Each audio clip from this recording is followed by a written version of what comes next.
Grizz Ali has been uncaged. Grizz Ali is unleashed.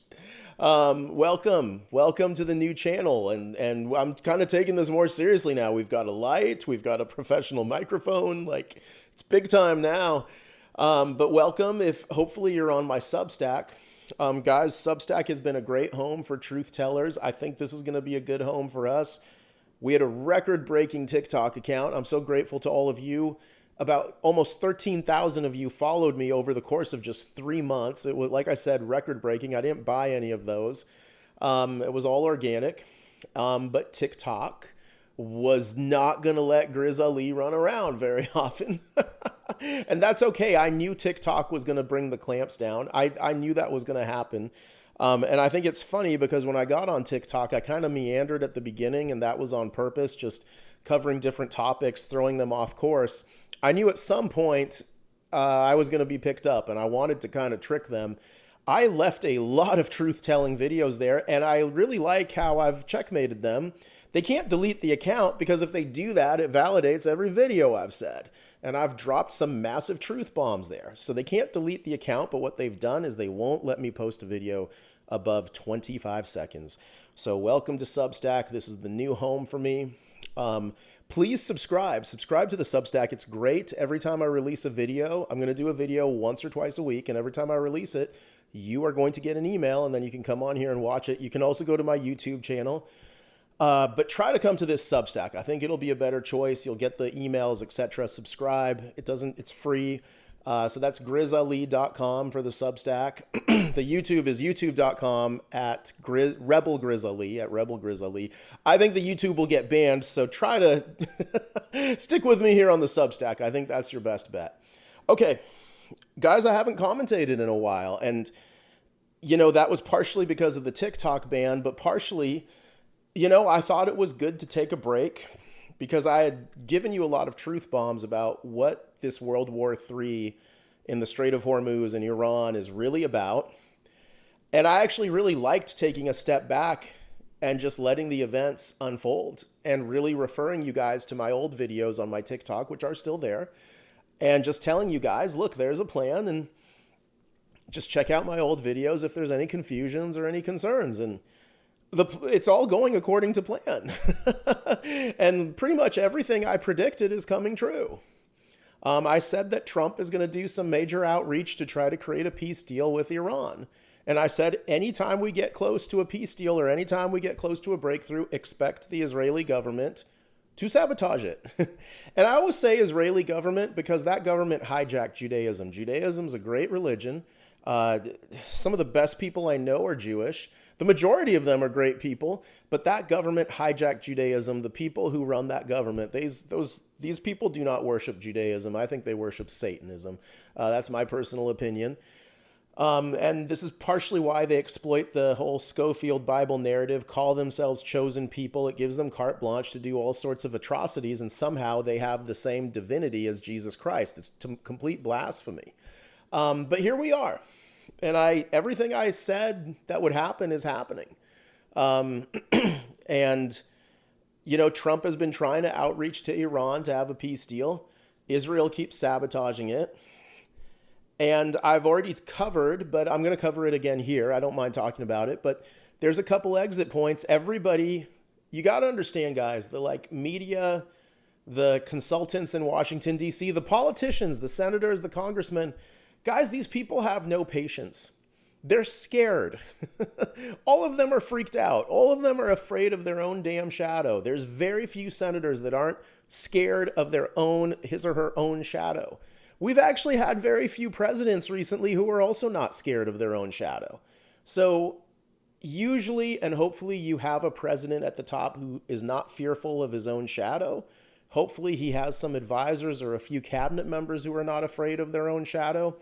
And hopefully he has some allies, 2 or 3 guys in the Senate, a couple guys in the Congress who aren't afraid of their own shadow and can understand that there's a plan at play and have the patience to know, look, we're not going to cave into media pressure. We're not going to cave into political consultant pressure and honestly, the pressure of public opinion polls. And we're going to foresee this plan. And generally, I don't like a lot of the things Mike Johnson does, but I do think that man has nerves of steel. And I think he can ride with Trump on a long-term objective. There's a couple senators in the U.S. Senate who got Trump's back. And certainly the man himself and a couple of his advisors. They have the patience to execute this plan. And this plan is going great. It's going great. I said, when the war started, I said Trump is the winner. I said Trump has already won the war. A lot of people were aghast at that. But the most simple footnote I can point to prove myself is that oil sales in America are through the roof. Oil drilling is through the roof. We are creating tons of jobs in our energy sector, and multiple manufacturers are now moving back here because they don't want to be part of the calamity that is in the Eastern Hemisphere. Because, yeah, maybe this situation will get resolved, but anything could happen there at this point. People are starting to learn this is a tinderbox. So let's understand something. What this war is, this is not Trump going to war with Iran. On paper, Iran is our enemy. And yes, they've done brutal things. And right now, technically, they're our enemy. But in essence, this is a war of Trump versus the New World Order / deep state / uniparty. He is taking on everyone right now by engaging in this war. Trump saw an opportunity. He saw an opportunity to go to war with all of these factions, and he took it. And we are winning. And we already have a decisive victory.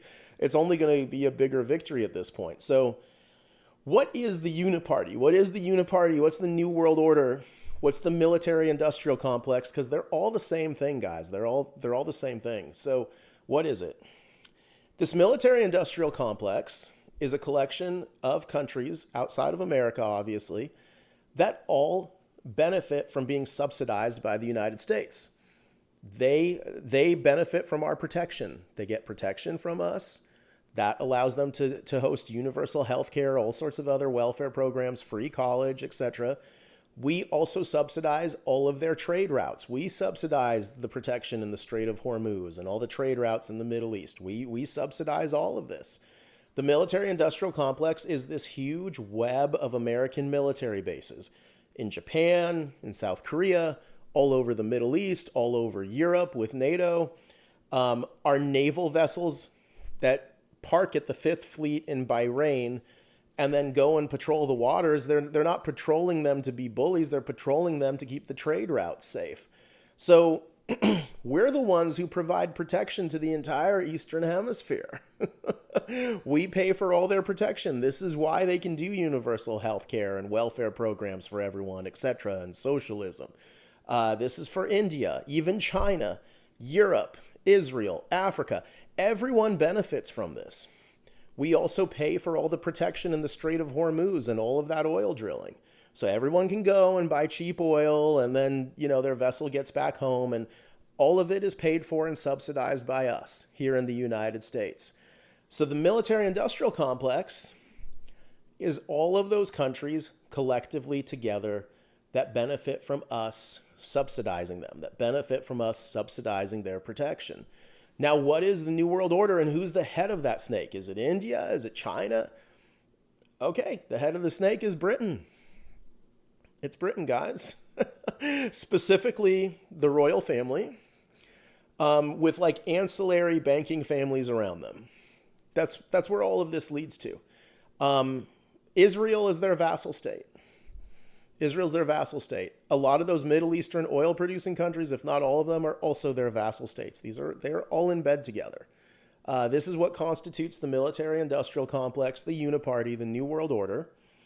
And they have compromised us. They've purchased our congressmen. They've either purchased or blackmailed them. The mass majority of our congressmen, the mass majority of our senators.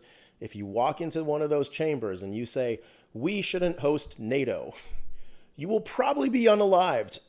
If you walk in there and say, we shouldn't give foreign aid to these countries, you will probably be unalived. If you go there and say, we should shut down all of our military bases, we don't get any benefit from hosting these things, you will probably be unalived by their cartel. And it's usually Israel and their intelligence agency, Mossad. This is my personal opinion. This whole video, by the way, guys, is personal opinion. So I can't prove any of this. And look, I'm just a crazy guy that puts on sunglasses and pontificates and has a great time. So I can't prove any of this. I'm going to create a web here and try to persuade you that I think what I'm talking about is right, but I can't prove it. I could be very wrong, and I'm nutty, so here we are. But I mean, I think Mossad, I think they were responsible for the unaliving of JFK and Charlie Kirk. They're tracking me. That was the last straw with TikTok. They're tracking me. They're trying to honeypot me. Now they're trying to financially honeypot me, which I'm kind of laughing about, but that's a separate video. You can also see the TikTok videos about that too, but they're kind of clumsy. They don't, and then if they can't get their way, it's about unaliving. We've kind of got two industries in Washington, D.C. that you can't cross or you'll be unalived, and that's big pharma, the pharmaceutical industrial complex, and that's Israel. And then to a more global extent, this military industrial complex, but those are the two most varied ones, or the most intense ones, and they're part of this web. Okay, so getting back to the royal family. How is the royal family? How is the royal family like the head of the snake? Like, what the hell is this? Okay, so this gets back to the 2008 financial meltdown. Subprime mortgages did not cause the financial meltdown. That's one of the biggest misnomers. It's one of the biggest psyops. It's so stupid. It did not cause that. What caused the 2008 financial meltdown was the SWIFT banking system. The SWIFT banking system controls all of our banks here in America. If you want to transact internationally, you have to get onto SWIFT. Who controls SWIFT? It's headquartered in Europe. Okay, where is its offices? Belgium. Who appoints the head of SWIFT? The King of Belgium. This is how crazy this is. So the King of Belgium has more say over all of our American banks than anyone else in the world. Because if the King of Belgium says, you know, SWIFT isn't going to transact unless you do this, well, then our American banks are going to do that. And it's by the order of a vendor contract. It's not even by the order of the Constitution. So technically they can bypass the Constitution in the edicts that they give our banks. The 2008 financial, and by the way, that's the thing. The King of Belgium is related to the royal family. It's a network. All those royal families in Europe, they're all one network. They're all one family with the British royal family sitting at the top. As ridiculous as this sounds, it sounds utterly ridiculous. But the King of Belgium controls SWIFT. The King of Belgium is controlled by the English royal family, in my opinion. They control the SWIFT banking system, guys. You can look this up. The King of Belgium appoints the head of the SWIFT banking system. So, and if that head doesn't do what the royal family wants, then okay, well, you gotta go. We're gonna appoint someone else. And it's a big honor to run the SWIFT banking system. So the 2008 financial meltdown, in September of 2008, the SWIFT banking system told, this is my opinion, told our American banks, hey, you got to switch from mark-to-market accounting. So you can't, on your balance sheets, you can't catalog your banking assets as the market price. You have to, as the asset price, sorry, you have to do it as the market price. It's called mark-to-market accounting principle. It's a little complicated. You can look it up on ChatGPT. But basically, by doing that switch from asset to market, guys, it brought down the cost and the price of basically every hard asset on a bank's balance sheet. It brought it down by like 50%. So that's why the 2008 financial meltdown happened. Every hard asset in America basically got devalued by 50% overnight. And that was a massive wealth transfer. A lot of people's stock portfolios got eviscerated. A lot of people lost their homes. And of course, in my opinion, the allies of the SWIFT banking system swooped in here into America and gobbled up those assets. Like I said, it was a big wealth transfer. Had nothing to do with subprime mortgages. And that was also the event where, you know, by taking out subprime mortgages and making that the boogeyman, now less people can get a home loan. Like, that's the other issue. And I know not every subprime mortgage was good, but it helped a lot of people get a home, and then they would level up and find a way to pay off the home. So that was also a play to not allow us to buy homes. That was also a play to demonize homes. And it basically turned us into a majority renter society and a less of a purchasing home society. But the bigger one, though, was they used mark-to-market policy to devalue every hard American asset, and then they came in, bought up the assets. Then in April of 2009, the Obama administration said, you know, this really isn't good. We should switch back. and go back to asset pricing, suddenly all the assets skyrocketed right back up. The stock market restored. Obama looked like an economic genius. He was not. He's an idiot. That was an architecture play to make the Democratic Party and Obama look like economic geniuses. Now, yes, it got restored. We fixed the issue, but a lot of people lost their homes. A lot of people lost their money, their stock portfolios. You or your family or close friends still haven't recovered from that, a lot of them. And that always got me thinking, who the hell caused this? Well, you trace that back to the royal family. So, one, we gotta get rid of the SWIFT banking system and not get rid of it violently. We gotta end it. We don't need to be on the SWIFT banking system. We can develop our own banking system to transact internationally. There's no need for us to be on SWIFT.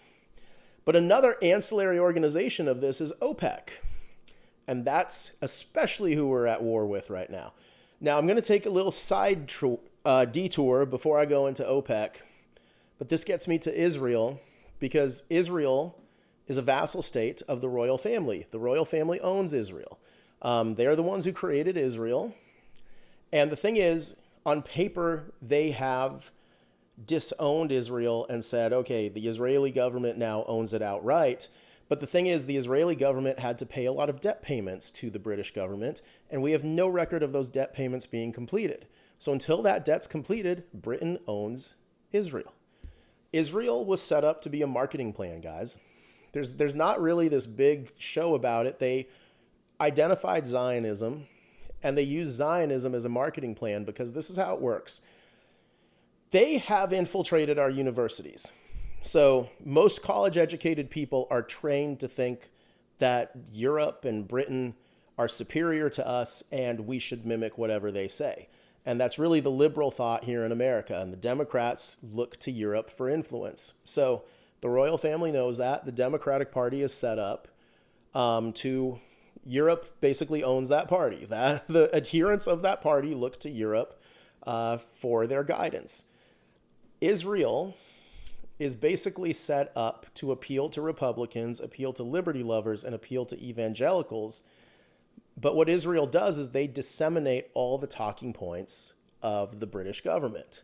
And it's a marketing plan. They were set up to appeal to us Republicans. Now, they situated Jewish people in that country and basically immediately picked fights with all the Arab neighbors around them, instigated fights.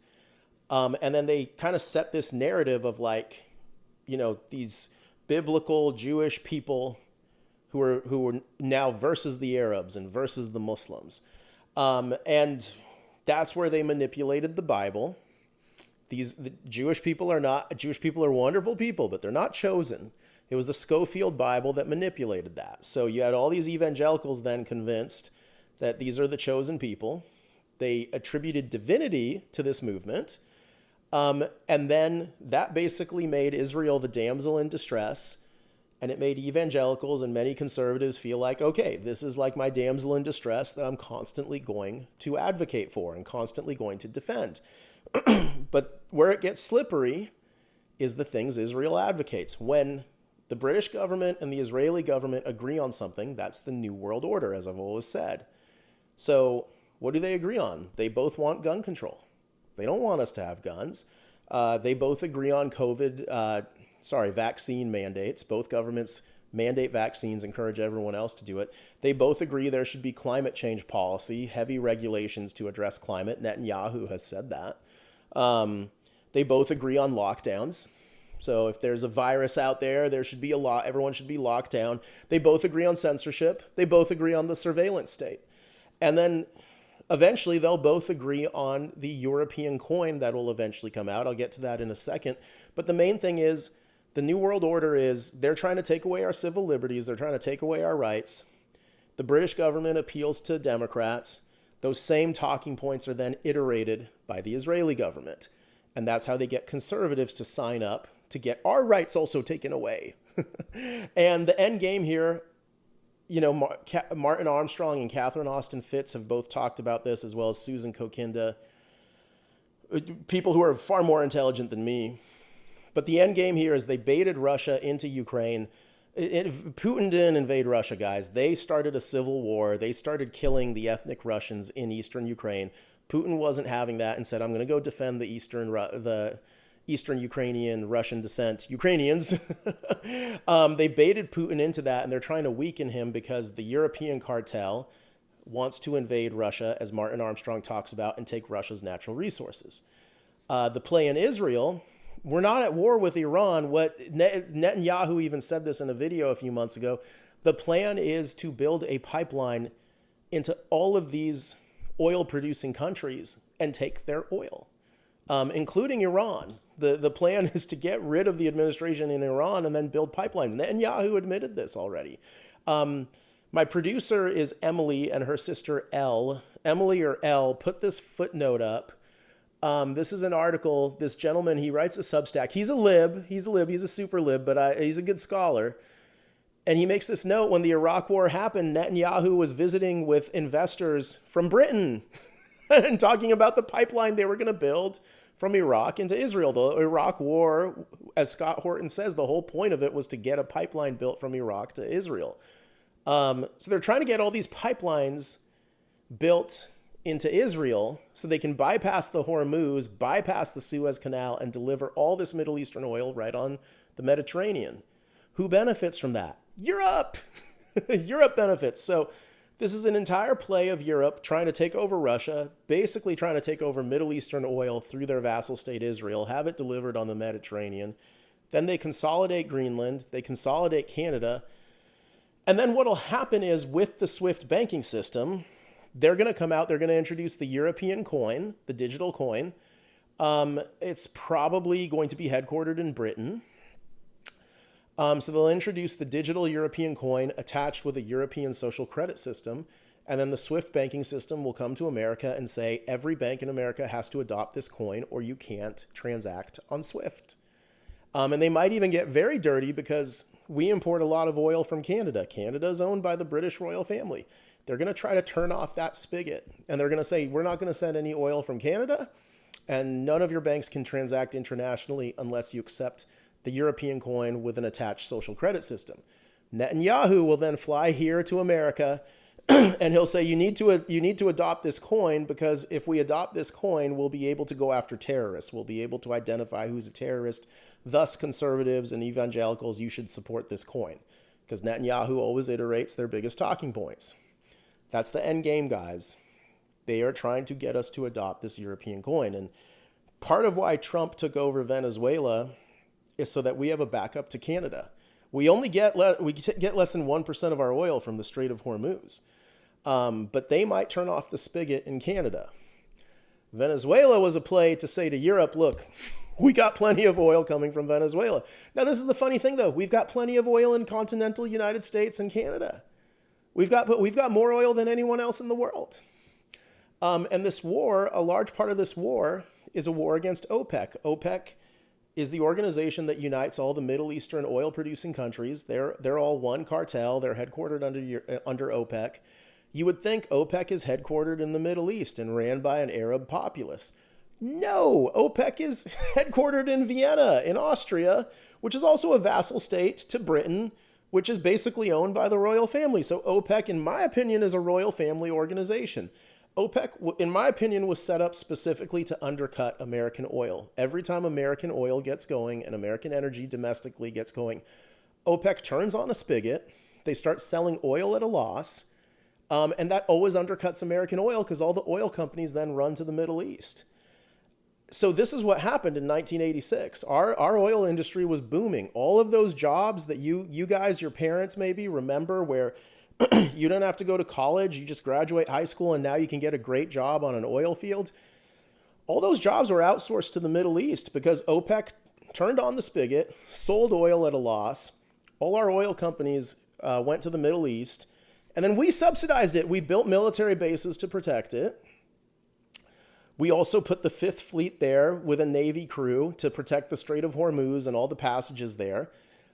We paid for all the protection of this. And it wasn't just so we could get oil. This was so Europe, India, China, Asia, everyone could benefit and buy cheap oil. But we were the ones paying for the subsidizing of it, for the protection of it. Now I'm glad because we have now moved away from that oil-wise, but we're still subsidizing everyone's oil. Why the hell are we doing that? And this is the thing. OPEC, every time American oil gets going, OPEC just turns on the spigot, drowns us out, and all the investment into our oil industry then leaves and goes to the Middle East. So in a way, this is kind of a war against OPEC because Donald Trump is trying to do a couple things because the European and Israeli cartel, they have got us into this war. Excuse me, guys. Sorry about that. But they've used the excuse of Iranian nuclear weapons. No one cares about Iran's nuclear weapons. No one's afraid of them. This was all used as an excuse because they wanted us to take over Iran like we did with Iraq and set it up so that they can build oil pipelines and take their oil. That's all this was. But Trump saw an opportunity where he basically said, you know what? If we get into this war, there's a very good chance that Iran's going to destroy all of our bases in the Middle East, and I don't want to see our troops die. But all of our bases in the Middle East, this Middle Eastern NATO, they've all been destroyed. That's already a victory. We shouldn't have these bases. Now, if Trump walked into the Senate and said we should close down these bases, he would be shot. His own U.S. senators and the GOP would shoot him. So all these bases are gone. That's a victory. We don't need these bases. The Fifth Fleet, where the Navy headquarters out of the Middle East, it's gone. Iran destroyed it. And again, I don't want our troops to die, but Iran did us a favor. We don't need that there. We don't need to park our Navy there. We don't need to pay for everyone's protection. And then the other factor of this war was Trump said, well, I'm a NATO nation. The United States is NATO. Europe's NATO. Europe needs to participate with us. So the war got going. Everyone thought it'd be this quick war. We'd get rid of Iran's leadership. No, Iran held their own. Frankly, Iran's doing an incredible job if you're a war strategist. And that's when Trump started recruiting Europe and said, you guys have to contribute. You're a NATO country. Your NATO ally here has been attacked. You have to come in and defend us. And most European countries are refusing. Well, now Trump has his out to exit NATO. And that is going to save a tremendous amount of money. And we're already underway with that process. That's a huge victory for this. Now, the neocons are very upset because they're saying, hey, we're losing our grip. We're losing the American empire. Guys, we don't have an American empire out in the Eastern Hemisphere. We are being used. We're the sugar daddy. We've got a sugar baby there, which is this uniparty military industrial complex. They don't respect us. They don't like us. They just want our money. We don't need them. We need to consolidate here in the United States. We need to do the Monroe Doctrine as Trump is doing and pay attention to Canada and pay attention to Greenland and pay attention to Venezuela and to Cuba. That's what Trump is doing. He's taking our resources out of the Eastern Hemisphere and bringing them here to the Western Hemisphere where they belong. So this is already a victory. Middle Eastern NATO has basically been destroyed thanks to Iran. Our naval presence that we have to pay for, that's been destroyed because of Iran. NATO is being destroyed because they refuse to participate with us. And Trump knew that they weren't going to participate. And by not participating, he knew that was the exit he needed to get America out of NATO. So we don't have to pay for their protection too, which is a total waste of money. That gets me to the next point, which is OPEC. We needed to break up OPEC. That's a big part of this war because OPEC is constantly undercutting American oil as we get going. Now, right now, American energy is booming. This is going to be a huge boon for our economy. It already is. I think I'm going to try to footnote this article, but Emily or Elle, get this article up about American oil. American oil is just booming. It's enormous. And this is going to be a big boon for our economy. It already is. But as I've said in other videos, Trump is trying to make this permanent. He doesn't want OPEC to undercut us. Now, OPEC is already destroyed. And that's because the United Arab Emirates, and I don't like the UAE, they're thugs, but I give them a lot of credit. They have left OPEC and affiliated with us. That might mean that we're going to have a military base there, but it's worth it. It's worth it to get rid of OPEC. Because if OPEC is not united, they can never undercut us. They need all those countries to be united. Qatar, Bahrain, Kuwait, Iraq, Saudi Arabia, etc. If they're not all united and on the same page, OPEC doesn't work. So The United Arab Emirates has has exited OPEC, and largely because of all the calamities happening, because they know that they're not going to get any backup protection from Europe, and they can't trust any of the other countries there. So they have now affiliated with us. That's partially why we're paying off some of their debt, giving them a credit line. That's a good thing, because by doing that, we are getting rid of OPEC. What Trump is going for, and the way this war will end, Trump is trying to secure long-term contracts for our oil here domestically, so that we're guaranteed that domestic oil production will continue for decades, if not the rest of time, always guaranteeing that our oil economy is doing well, and that your children, for whatever reason, if they don't want to go to college, they can leave high school and get a great job. They don't have to get a college degree to get a great job. And this is the thing. It's not just working in oil fields. The more oil drilling and production happens here, the more ancillary economies open up, the more everyone is profiting, the more everyone's doing well, the more money that we're getting paid for to sell our oil overseas. That's a great thing. So we've already signed a lot of contracts for our natural gas, our LNG, as they call it. My personal opinion is Trump is trying to get crude oil contracts signed, and those have not been signed yet.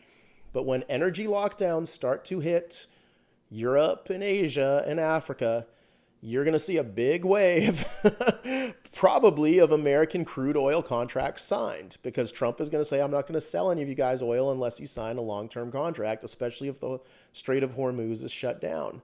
A lot of people are upset because we've drained our strategic oil reserves and sold that oil to Asia. That was a brilliant move because it opened up a customer relationship with Asia. And then Trump can now go to our domestic oil companies and say, okay, our strategic reserves are gone. I'm going to pay you to start producing oil. And that's actually going to create jobs. We're going to produce oil. We're going to build more oil infrastructure. Trump's already building more oil infrastructure through executive oil orders.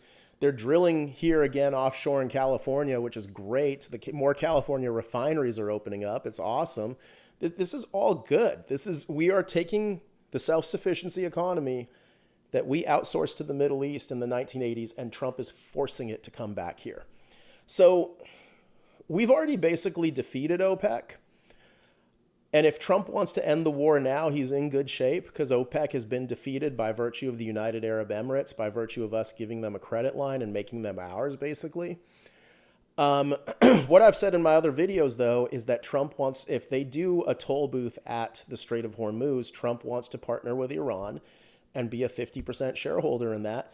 And that'll be great, because if OPEC tries to undercut us, if OPEC comes back, but we're a shareholder in this Strait of Hormuz toll booth, well, we can say, oh, okay, you're going to undercut oil and undercut American oil. Okay, well, we're just going to increase the tolls on the toll booth to the point that the price here of oil is equal to the price in America. So that's why Trump is trying to get in on this toll booth. So, and this is the thing, if he can't get a toll booth deal, if Iran just refuses to play ball with us, the next best thing is those long-term contracts. And I'm just being honest, guys, the longer this war goes, the more energy lockdowns are going to hit, the higher the chance that countries are going to sign long-term contracts for our oil. So either we're going to get a toll booth deal with Iran, or we're going to get long-term contracts signed, or option 3, war continues and Iran and the other countries just take out their own oil infrastructures. Guys, I'm not rooting for this. I don't want people to die. I don't want their industries to go down. But this is how Trump operates. Trump's a gangster. Trump's a gangster. He's deceptive. He's manipulative. He's a gambler. And he's a thug. But he's our thug. He's an American first thug.